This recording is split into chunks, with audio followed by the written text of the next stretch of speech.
Bonjour. Ce traitement VBA a pour but de présenter la manipulation de données à partir d'une base de données MySQL. L'objectif final est d'alimenter une table liste acheteur 2014 V2. Le but est de réaliser le même travail que le job talent numéro 4 dans la partie 1 du lot numéro 2 sur les ETL. Ce traitement VBA est fait en deux parties. Cette première partie va permettre de créer les fichiers XML Purchase 2014 et Employee. La seconde partie permettra de faire appel à ce premier traitement VBA afin de ne pas avoir à lancer deux macros. Ensuite, nous créerons ou nous viderons la table MySQL liste acheteur 2014. Puis nous générons à partir des deux fichiers XML générés précédemment les données qui nous serviront pour alimenter la table liste acheteur 2014 V2 et enfin nous supprimerons les deux fichiers XML générés. Alors dans cette première partie, nous commençons par déclarer des variables. Ensuite nous nettoyons la feuille data purchase 1 qui peut contenir des données. Ensuite, nous allons générer une requête Power Pivot que nous appellerons dim purchase order reader. Donc nous la générons ici. Nous indiquons notamment le DSN à utiliser, créé au préalable. Nous indiquons également la feuille sur laquelle il faut appliquer cette requête Power Pivot. Ici, nous avons les différents paramètres de cette requête, avec notamment la requête SQL qui nous permet de récupérer des données. Une fois cette requête Power Pivot exécutée, nous la supprimons. Nous pourrions très bien la régénérer par la suite. Donc il nous faut la supprimer auparavant. Ensuite nous nettoyons la feuille data purchase 2 qui peut contenir des données et nous venons y coller les données récupérées via la requête Power Pivot. Nous venons mettre les données récupérées via cette requête sur la feuille data purchase 2. Une fois cela fait, il faut mapper. Donc pour cela, nous allons indiquer le mappage que nous voulons utiliser. Ici, mappage purchase, créé au préalable. Nous créons une nouvelle liste. Et enfin, il faut maintenant indiquer et mapper les différents éléments. Donc ici, nous indiquons le premier élément à mapper. Et enfin, nous le mappons. Nous répétons cette opération, ces deux opérations pour les X éléments à mapper, à savoir 12 éléments. Une fois le mappage effectué, nous pouvons exporter ce fichier Purchase 2014 au format XML, comme ceci.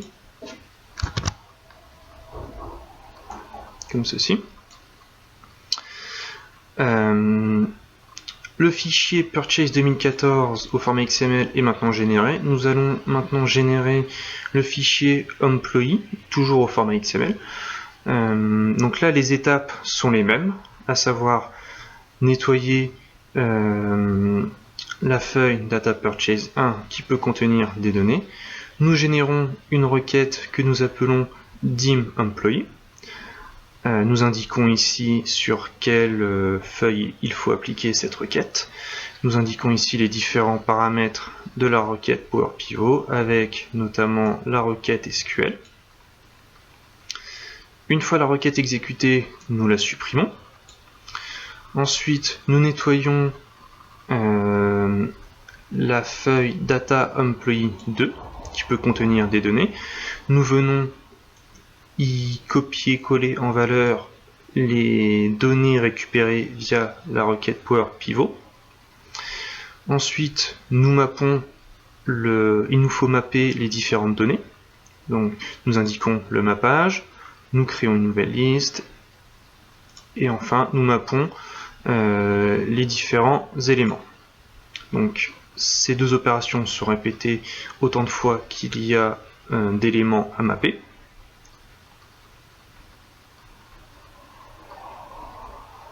À savoir ici 14 éléments. Une fois tous ces éléments mappés, nous pouvons exporter ces données pour obtenir le fichier employee au format XML.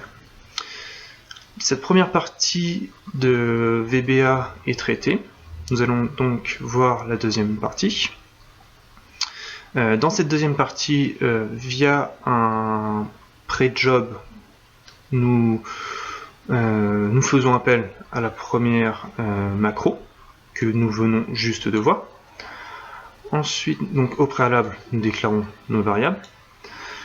Ensuite, donc, nous faisons appel à cette première macro. Ensuite, nous créons un objet appelé connect pour pouvoir générer une connexion DBC. Nous créons également un record set pour pouvoir générer des requêtes SQL dans la base de données MySQL. Ensuite, nous créons une connexion au DBC avec les différents paramètres à indiquer. Le user ID, la database, la data source, etc. Ensuite, nous générons cette connexion. Ensuite, nous indiquons quelle est la requête que nous voulons exécuter, à savoir ici un create table. Donc nous créons la table liste acheteur 2014 V2 si elle n'existe pas, avec les différentes colonnes de cette table. Nous exécutons cette requête. Donc si la table existait déjà, la requête n'aura aucun effet, mais si elle existait déjà, nous vidons cette table des fois qu'il y ait des données dedans. Donc nous créons une requête SQL delete from que nous exécutons ensuite via le record set. Le pré-job est maintenant fini. Nous allons maintenant pouvoir retravailler les données que nous avons obtenues afin de pouvoir alimenter la table liste acheteur 2014 V2. Donc pour cela, nous nettoyons la feuille lecture employee qui peut contenir des données.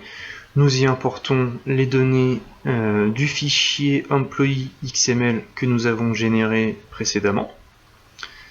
Nous faisons le même travail avec Purchase 2014. Nous nettoyons la feuille lecture Purchase 2014 et nous y importons les données du fichier XML généré précédemment. Enfin, nous allons maintenant pouvoir retravailler ces données. Donc, nous allons les retravailler sur la feuille liste acheteur 2014, donc qui peut contenir des données. Donc, nous allons nettoyer cette feuille. Ensuite, nous récupérons les différents employee ID ayant passé des commandes achat. Donc, via un simple copier-coller. Nous y supprimons les éventuels doublons. Ensuite, nous venons indiquer les en-têtes sur la feuille, à savoir first name, last name, job title, number purchase, total purchase, average purchase. Ensuite, à ce moment-là, nous avons donc les différents employee ID, mais nous n'avons pas les autres données concernant ces employee ID.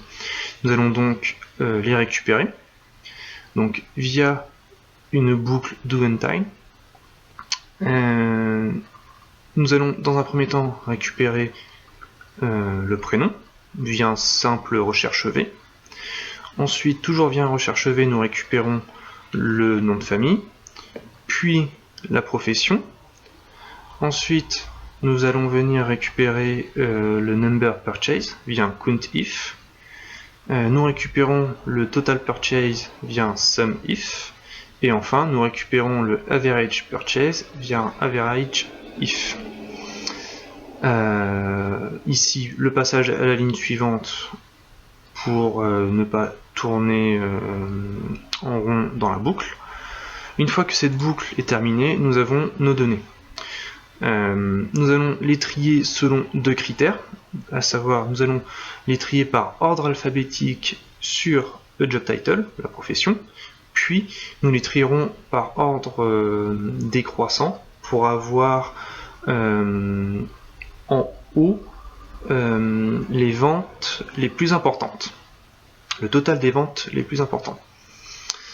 Une fois cela fait, il nous reste uniquement à alimenter la table liste acheteur 2014 V2 dans la base de données MySQL. Pour cela, nous allons procéder via une autre boucle jusqu'à de NTIL. Pour alimenter cette table sur MySQL, nous allons passer par une requête SQL. Pour préparer cette requête, nous attribuons différentes données aux variables que nous avons déclarées précédemment. Ensuite, nous indiquons quelle est la requête. Donc, pour alimenter la base de données, il faut passer par un insert into. Une fois la requête correctement établie, nous pouvons l'exécuter via le record set. Et enfin, nous passons à la ligne suivante. Donc, il y aura autant de requêtes SQL générées qu'il y a de lignes. À cette étape-là, la table liste acheteur 2014 V2 est alimentée et donc nous n'avons plus besoin des deux fichiers XML générés précédemment. Donc nous pouvons les supprimer. Nous faisons ça via le post job. Pour supprimer ces deux fichiers, nous passons par un kill et ensuite nous indiquons le chemin d'accès.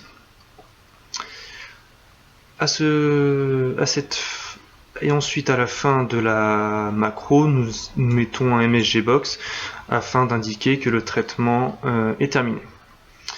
Donc, pour vérifier que tout ce traitement VBA fonctionne correctement, nous allons aller sur la base de données MySQL. Nous allons aller sur la table liste acheteur 2014 V2 et nous allons la supprimer via un drop.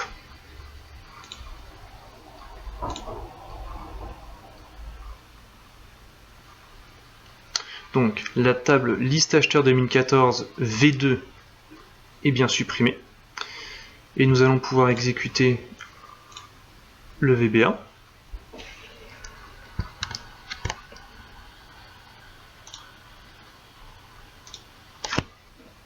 Pour vérifier que tout fonctionne correctement.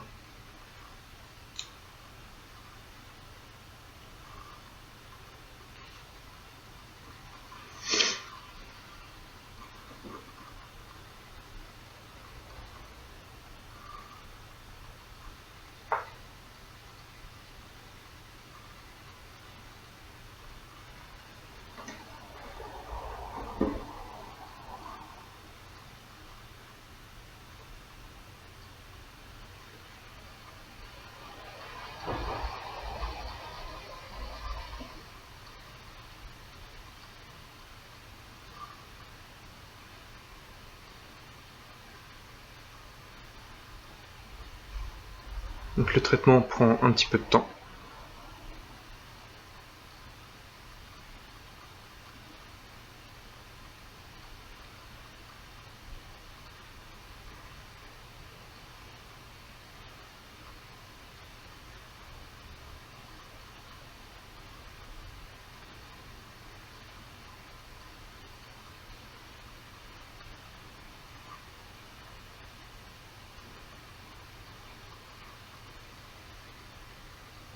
Donc la macro a fini.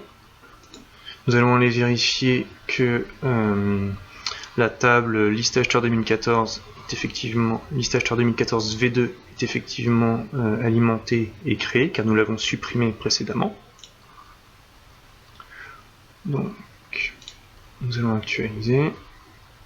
Nous voyons donc bien que la table liste acheteur 2014 V2 a été créée. et qu'elle a été correctement alimentée. Nous avons donc un premier tri sur le job title, avec en second tri le total purchase par ordre décroissant.